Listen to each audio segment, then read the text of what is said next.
Well, let's kick off a little earlier than, we're talking, what are we talking? 15 seconds early. It was either that or I wait for the whole thing to go around once more, the music. Welcome to Voice Essentials, the live hangout. Good to see everyone's jumping in and having a good conversation in the live chat. So it's good to see that all taking place. And am I right in thinking that the Ozone and Rebecca Martin are both from Texas?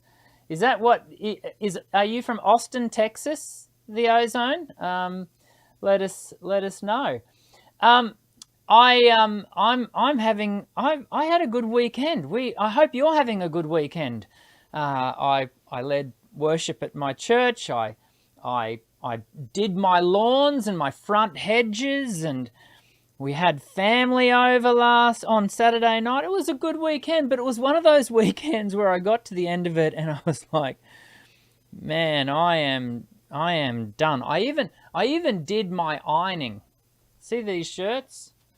They don't press themselves, people. I have to, I do all the family ironing.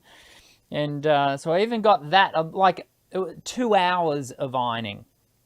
And this is too much information, but I literally stand in here in the studio watching some Netflix on my studio screen while I do the ironing. Anyway, that all happened yesterday. I hope because most of you are in the Northern Hemisphere, I hope your weekend is coming to a happy and restful and safe close. Next week, today we're doing a Q&A. We're going to get to that in a moment. Next week, we're going to be having essentially our second last special guest for the year. A special guest we've had on the show many times before, Trineice Robinson-Martin. She now works at Berkeley Music, the very famous Berkeley. This is the level of people who come onto the show, which is awesome, right? So looking forward to having Trineice, and she's a good friend. And she's not only someone who I know online, she is someone who I have hugged in person. And I think she's a good egg, and she's a great human being, but she's also an amazing vocal pedagogue. So it's going to be good to have her next week. Before I get to some big sort of developing news in the channel, I wanna first just give mention to something that is in its third year. We are currently over on the Facebook group. So if you're not already a part of the Facebook community, the Voice Essentials community Facebook group, why not? We are running for the third time. I say we, and what I actually mean is Kathy Snyder is running the third iteration of the Voice Essentials Secret Singer. For those of you who celebrate Christmas, you would know the concept of the secret, Secret Santa.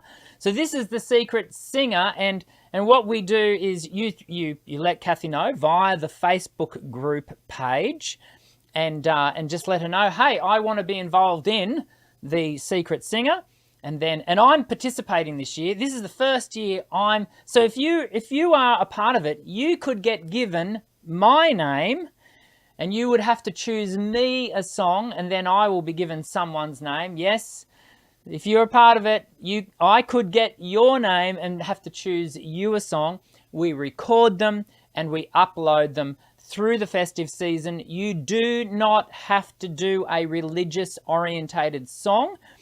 We encourage a festive season type song, secular or non, and so I encourage you, become a part of it. It's a lot of fun. This is what community is about, right? This is what we, as a learn to sing community, are all about. And once again, full credit to Kathy Snyder, who every year puts this all together. It's actually not a small task to contact everyone, to allocate names, it's a big thing. So thank you, Kathy, and thank you to everyone who's already signed up. I think we're well past 20, or have we got to 30 people? I don't know how many people have signed up yet. Yeah. Oh, by the way, if you've got questions for today's Q&A, make sure you throw them into the chat, because Linda's going to grab your questions and put them in. Now, here's where I want to tell you about something very new. And when I say very new, actually, no, one more thing before I tell you about this all. I want to just let you know, and this is just a by the by news. Last week, I had the channel had its biggest launch of a video ever. It was one of the reaction videos, which is, probably case in point why.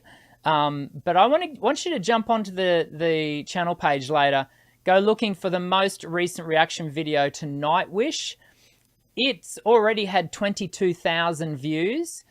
Now, I know that in the scheme of the YouTube universe, 22,000 views, even in the space of less than a week, I've got a hair floating in front of me, even in the space of less than a week is not, we're not breaking any, land speed records. I know that. But for our channel, it was quite the numbers, and people really enjoyed the reaction. And if you've never heard Nightwish before, I'll let you know they are a symphonic metal band, but uber cool. Floor Jansen is the singer, and she's fabulous. The band is fabulous. So even if metal is not your thing, I think you might really dig symphonic metal. Go and check it out. Anyway, I wanted to let you know. Now, the big news. I have been thinking for a number of years. When I say I've been thinking, I've been putting off the idea of turning on the membership function for this channel. It's been driven, my hesitancy. Have you noticed I come to these parties quite late.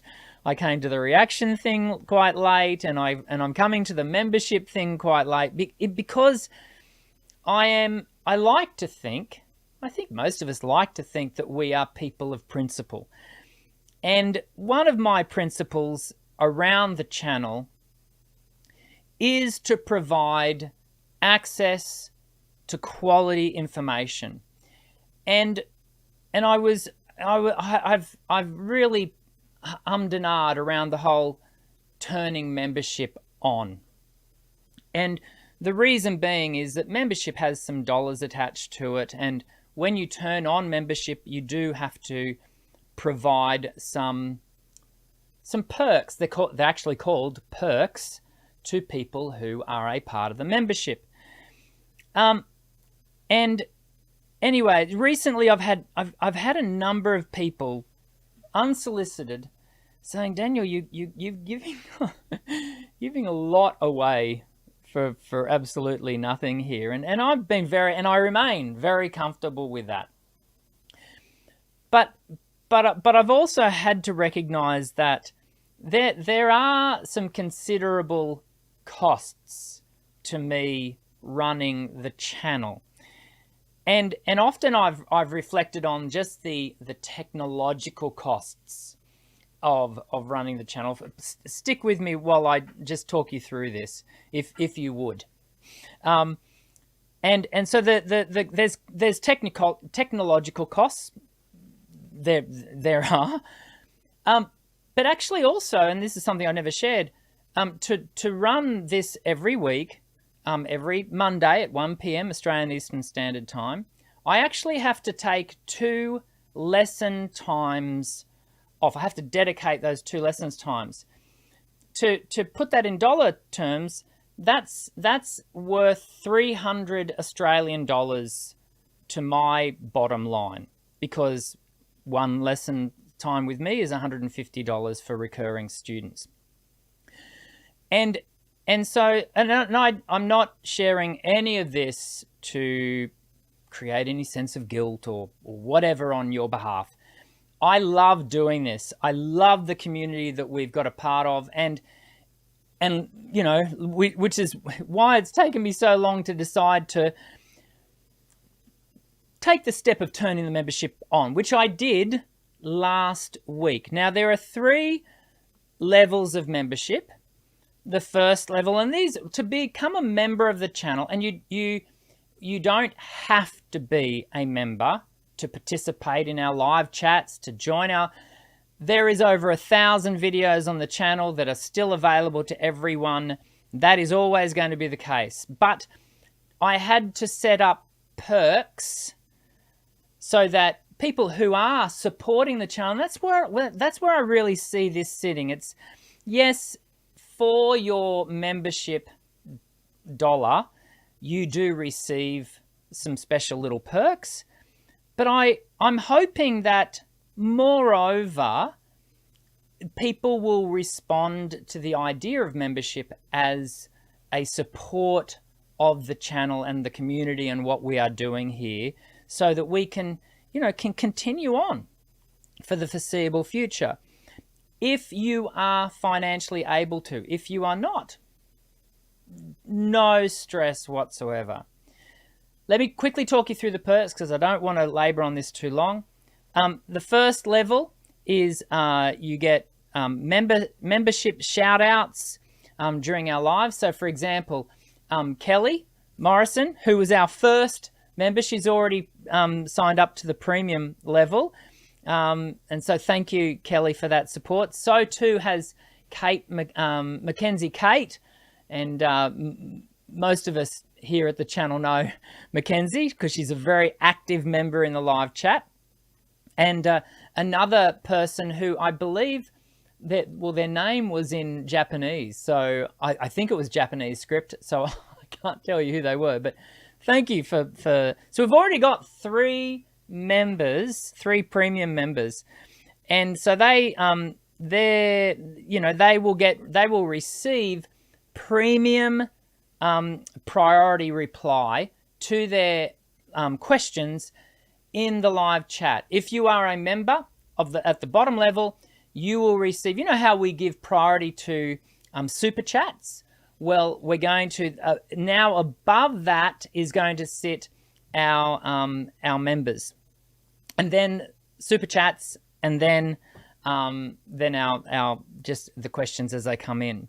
The next level is what I'm just calling early access, and that is if you are in the second level of membership, then you will receive early access. You know how I often tell you I am literally 6 to 12 months ahead in my schedule of videos that have gone live?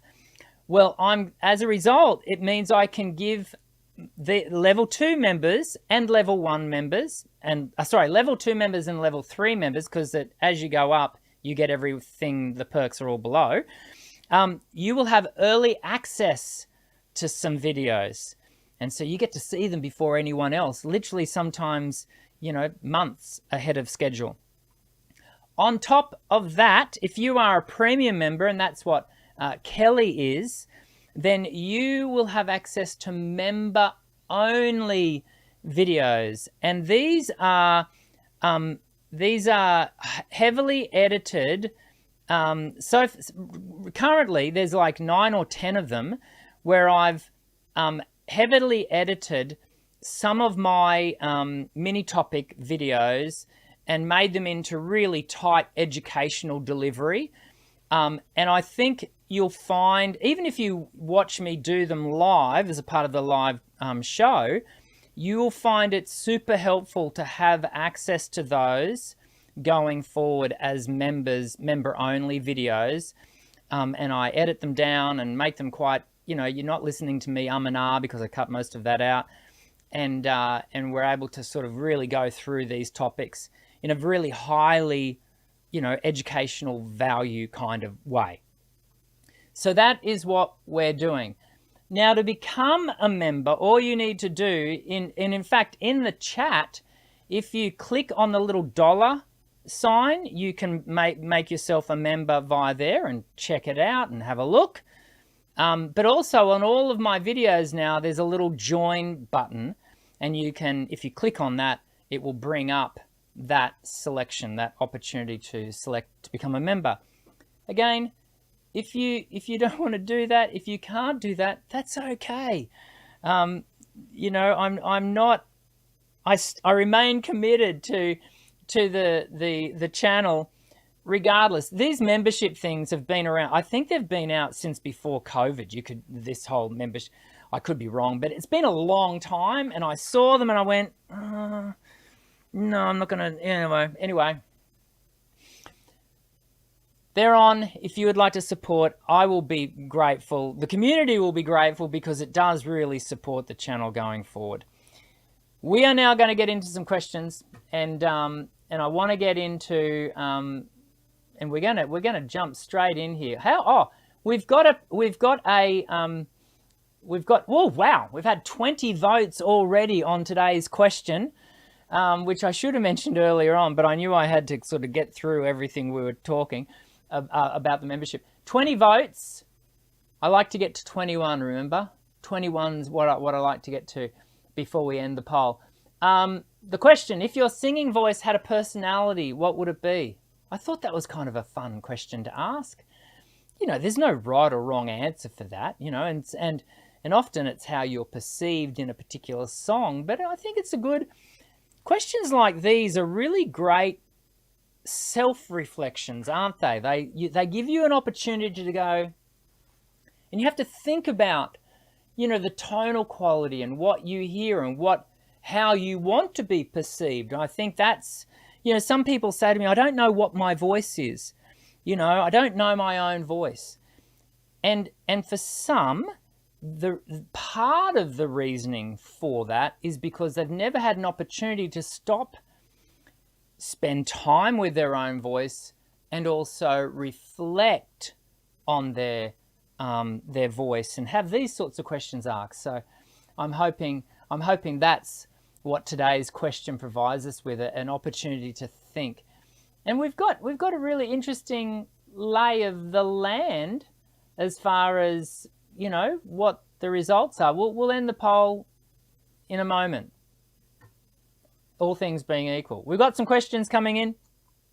Let's get into that straight after this.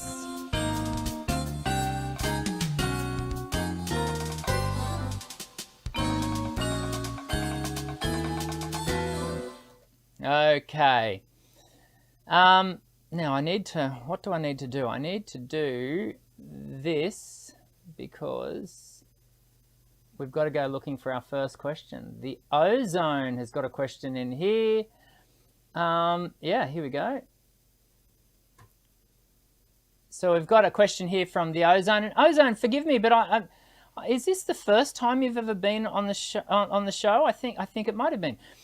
What are any tips on recording vocals? That's a good question. That's a very big question, so I'm going to keep my response relatively limited to simply the scope of time that we have. Recording vocals, one of the first tips is it's a learnt skill. And so like any skill, it will improve with you doing it. Yeah, and so some people are very nervous to hit record and whatever. The more you record, the better you're going to become at the process. And so practice. And that sounds weird to say, practice recording, but the actual doing of it, it's just simply you're going to get better at it.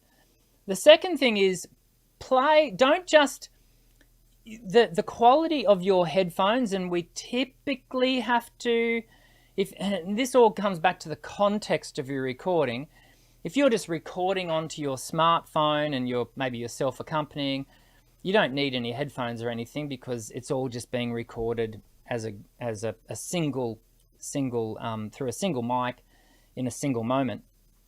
But if you're recording a number of channels, let's just say you're recording voice and you're recording guitar, which is what I do regularly, you are going to want to have a set of headphones on, even to a track, maybe not a guitar, but a track, because you don't want to get bleed between the two into either track.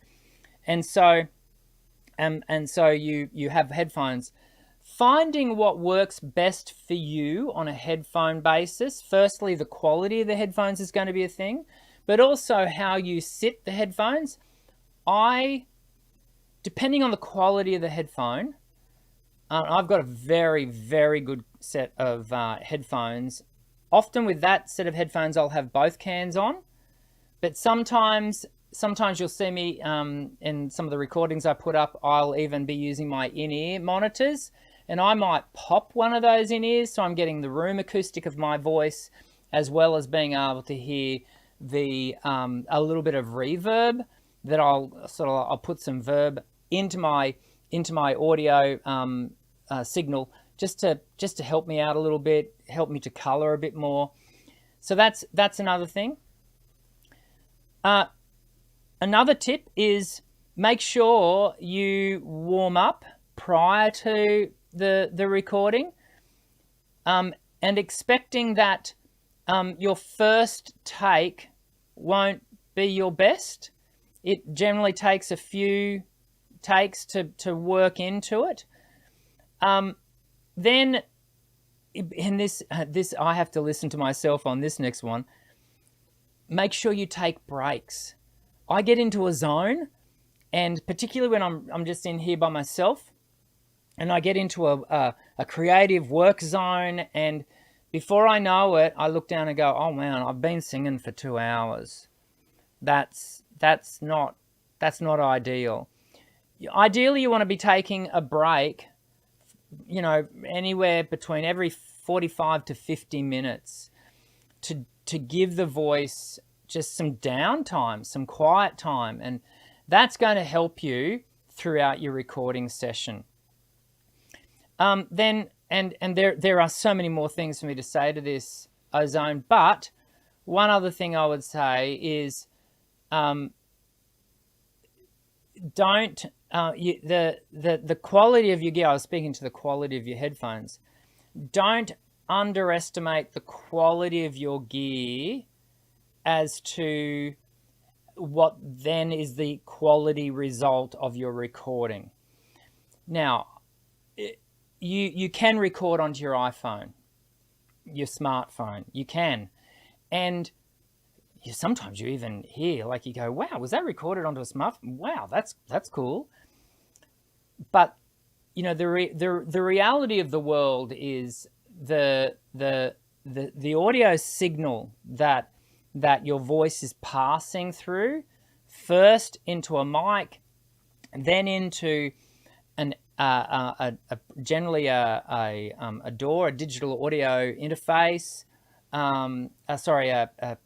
That's a digital audio workstation, DAW, but it eventually goes into the DAW through an audio interface like a Focusrite, or in my case, I've got a Focusrite and I've got an Allen and Heath desk.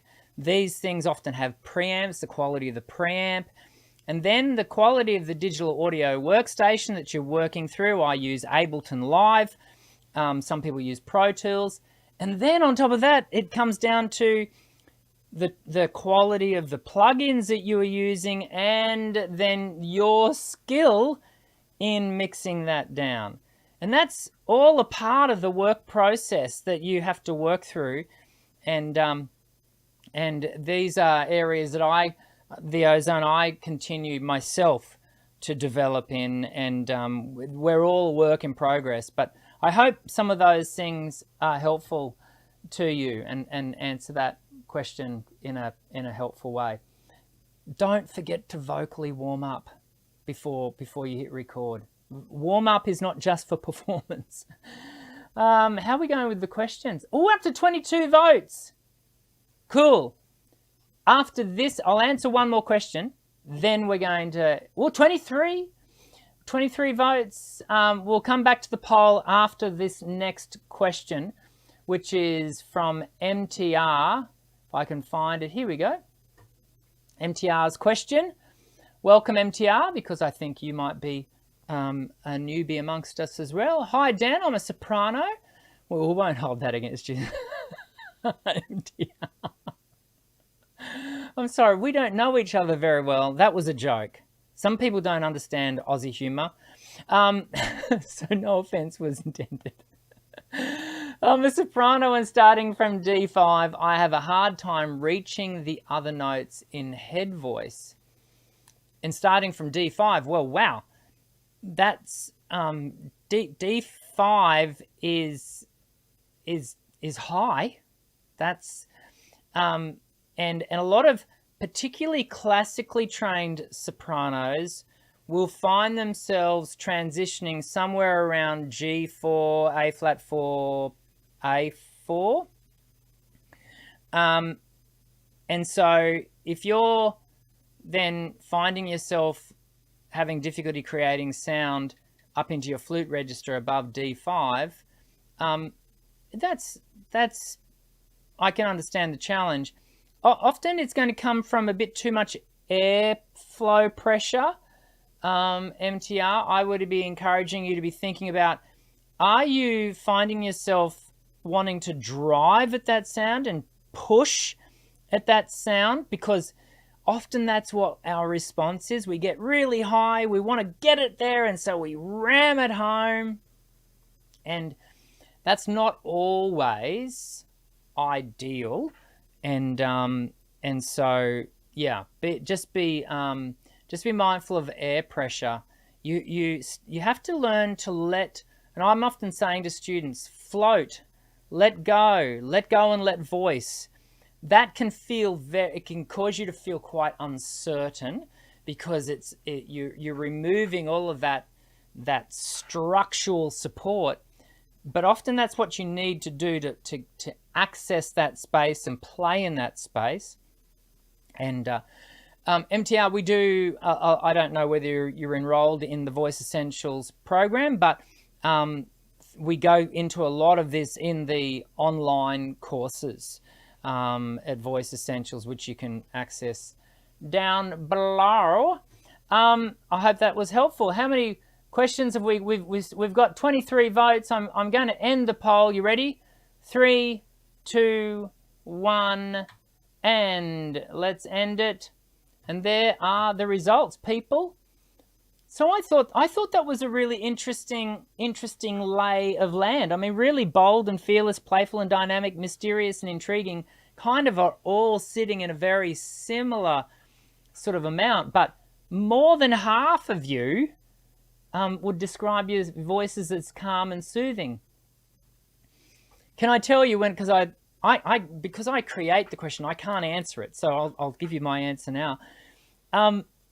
The funny thing is that when I wrote them out, I thought to myself, I would want to choose calm and soothing, but I don't think I could, because I love the idea that my voice can be calm, and I often go looking for that tone. But I would have to say that more often than not, I think the personality of my voice is bold and fearless, and that's because the amount of power ballad and belt and twang that I often. And I'm thinking back more to my professional singing days more than what I do now at church. If at church, I'd like to think I'm more calm and soothing, but you'd have to ask the congregation that to find out if that's the case. I have just seen Kelly Morrison's question, and because she is a premium member, we need to answer it. Kelly has asked, hello, Kelly. In fact, Kelly knew before anyone that I was going to do the membership, because I had a lesson with Kelly last Monday. Kelly is a private student of mine. And I asked Kelly, sometimes I put these things out to my trusted students, and of which Kelly is one and Linda is another. And I asked them, I'm thinking of this. What do you reckon? And Kelly, and we talked it out. And I got to the end of that conversation. I said, I don't think I'm going to do it. Literally by that afternoon, I had done it. And Kelly's probably thinking, oh, so fickle, Dr. Dan, so fickle. Thank you for talking it out with me, though, Kelly. It was helpful. And then you were wonderful and jumped on and became the first ever premium member, which I very much appreciate. Hi, I'll get to the question now, Kelly. Hi, Dr. Dan. I have long days sometimes and want to sing more, but hesitate to sing when I'm tired, and things to consider. Should I sing anyways? Yeah. This is another great question from you, Kelly. This is a really normal issue for the majority of people that I work with, because the majority of people that I teach are adults, the vast majority. And we all get to the end of our workday, don't we? And honestly, some days the last thing I want to do is do any practice. Sometimes I just want to flake out in front of the TV and watch some grand designs. That's all I want to do. But it depends. You've got to really put it into the context of what are you trying to achieve. Sometimes we have extraneous motivations of an upcoming event or gig or performance or recording that we absolutely must maintain a dedication to regular practice for. So acknowledging that there's that, aside from that, I want to just encourage you to recognize that you do have, if you will, and this is just a very loose metaphor, you've got a body battery. and this singing thing needs to be, not just should be or can be, needs to be a whole body activity. And when you are physically spent, then you are highly reduced in your ability to activate and energize the entire instrument as a whole body experience. And as a result of that, if we find ourselves, pushing through, and I'm not saying don't push through, but what you have to be aware of is in those moments when you do and you're physically done, then you are going to find yourself possibly / probably recruiting, maladjusted muscle response. And that's not a good place to find yourself in during a practice session, because what is good practice? It's about establishing and reinforcing balanced, coordinated muscle memory. And so you don't want to disrupt that. That's what it should be about. And so just sometimes, Kelly, we need to be gracious to ourselves and recognize that, today it ain't going to happen. I've got to take some vocal rest, some me rest, and recognize that there's always tomorrow. Tomorrow you'll wake up and you may well have, recovered physically, and there may be an opportunity for you to do it tomorrow.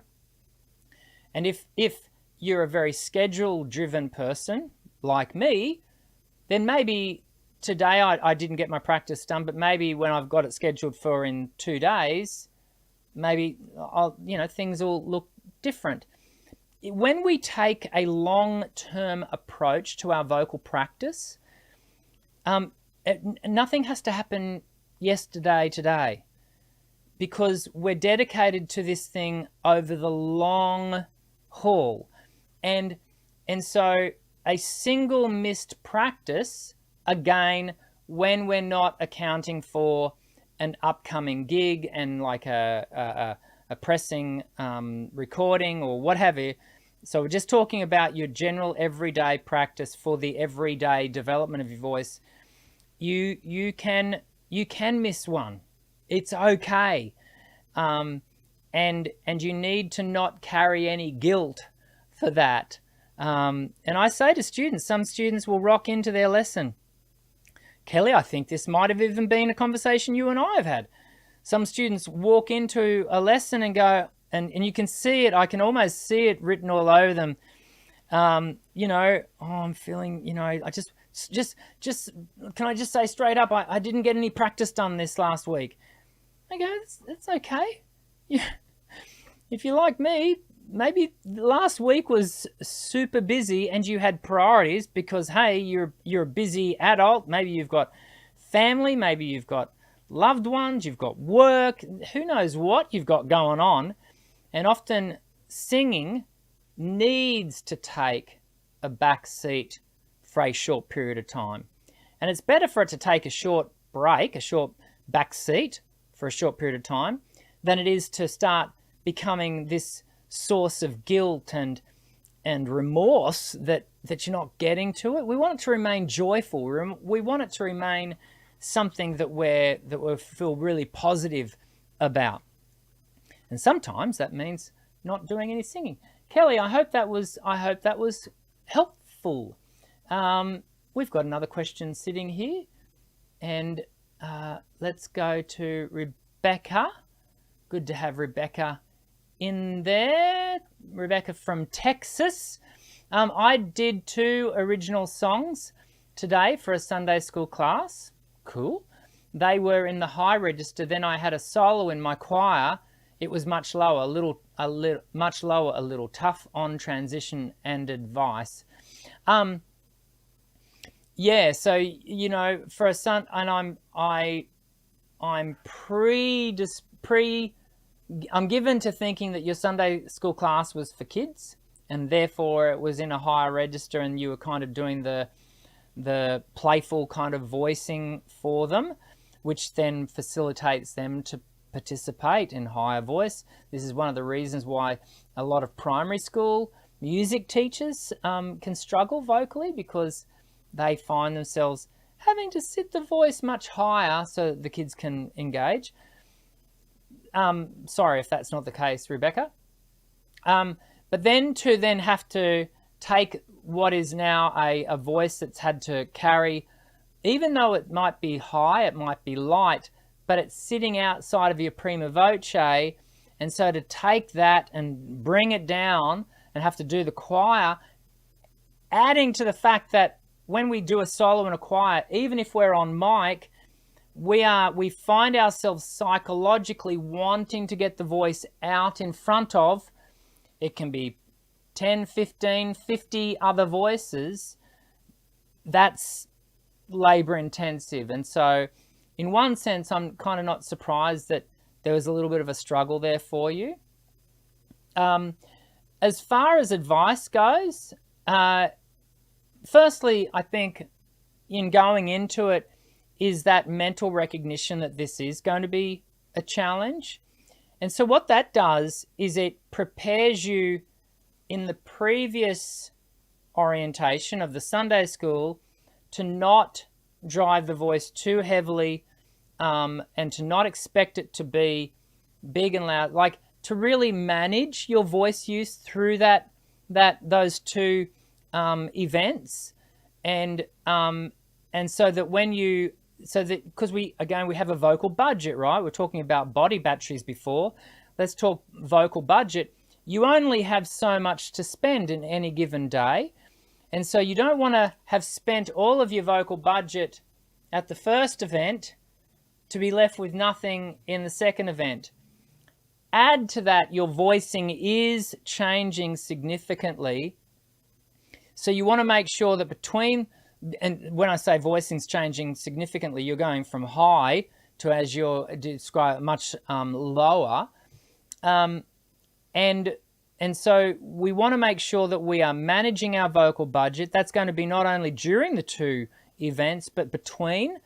And so making sure that you're not talking to people, you know, pre-service, that you are, maybe find yourself away so that you're not tempted to talk to people, have some quiet downtime, make sure you are hydrating well, and maybe just doing some light humming to maintain the warmth in the larynx so that it's nice and ready to do that second one. And then the recovery stage of some cool down is going to be important. It's going to really help you to move away that retained fluid that may have built up. But I say all that recognizing that, yeah, what you did has got some challenge to it. And even though at times with some of these more challenging areas, even though we can do things that are going to be helpful, sometimes these things just remain challenging, and we have to recognize that we may well get to the end of it and be vocally fatigued. And so again, even in recognize that, we're able to respond and manage the voice. I think we're going to call it there, because in part because we've got no new questions coming in, and I've got lessons to prepare for. I hope you've enjoyed today's live hangout. I do want to encourage you to consider the membership. It's when you sign up for the membership, it is a monthly subscription, and so it's something that again supports the channel and helps me to keep. I'm going to keep fronting up regardless, but it is a wonderful support to the channel, and I hope you will give that some consideration.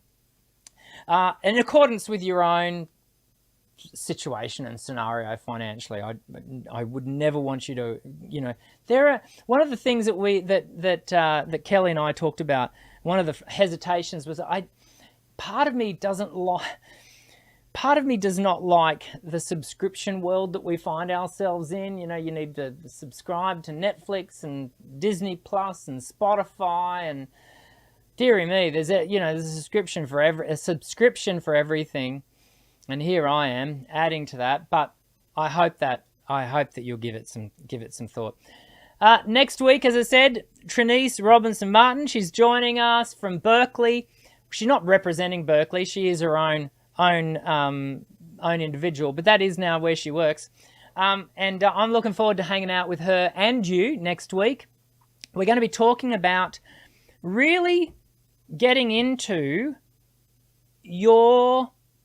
the soul, and I'm not really talking genre there, because she is actually a gospel and soul specialist from a genre point of view. I'm talking about our soul, the essence of who we are as singers, and how we can use that to drive what we sing and how we sing, and kind of in keeping with the question that we asked, you know, what is the personality that we are presenting to the world with the voices that we I do hope that you'll join us next week. Don't forget to hit the thumbs up button if you've enjoyed today. I very much look forward to seeing you in the next vocal I went to do it again, the next live hangout. I'll see you again soon. I'm Dr. Dan. Sing well.